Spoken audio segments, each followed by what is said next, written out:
how to mix colors.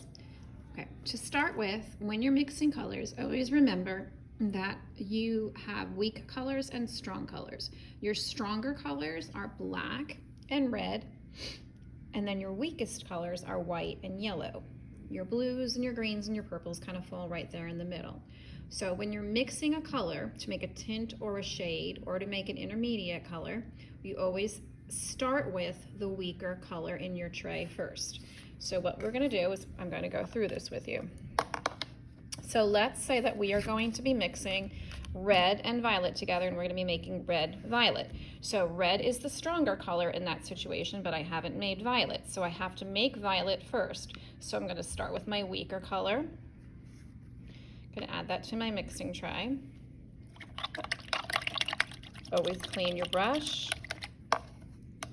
And then I'm going to take a little bit of color at a time. So you can see I've got a little bit of a splash in here. Strong colors can very easily kind of eat up those little colors, those little bits of colors that fall in there. So you can kind of stir them up and get rid of them. It's a strong color, so I'm going to take a little bit of red first. And I'm going to mix it in, and you can see it didn't make a whole lot of difference. So I'm going to add some more. And I'm going to do it very slowly.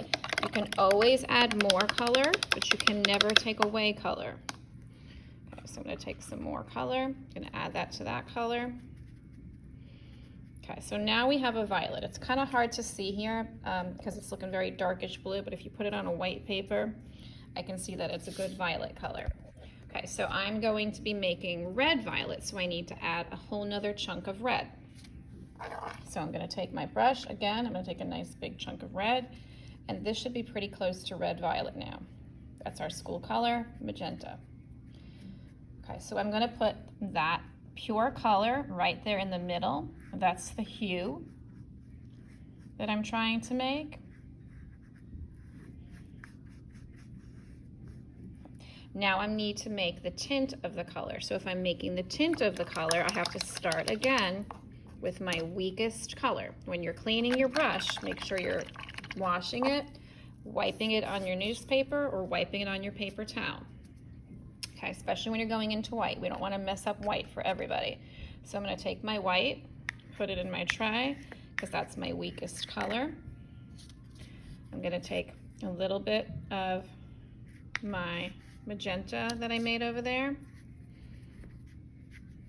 stir it up. Okay, and this is going to be my tint. My tint is going to go in this outside box.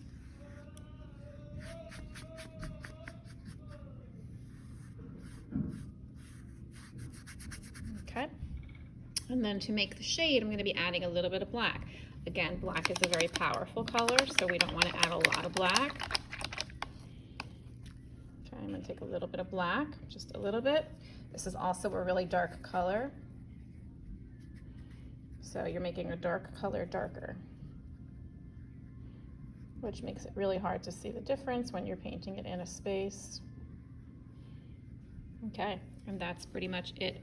Okay, so remember, weaker color in the mixing tray first, then you can add the next color in, the next strongest color. Okay, when you are done, remember, we don't wash these down the drain. You take your paper towel and wipe these out. You'll need to do that probably multiple times when you're painting because each mixing tray only has 6 wells. And we don't want to have all this paint going down the drain. Okay. If you happen to have a color in here that needs, like there's a little bit of speck, there's a speck of something in the yellow. If you take a clean paintbrush, again, make sure that it's really clean, wipe it on your paper towel, and you kind of stir that color up. That will get rid of that little speck. It really will not affect the colors if you stir it up. Most colors are strong enough to kind of get rid of those little accidents.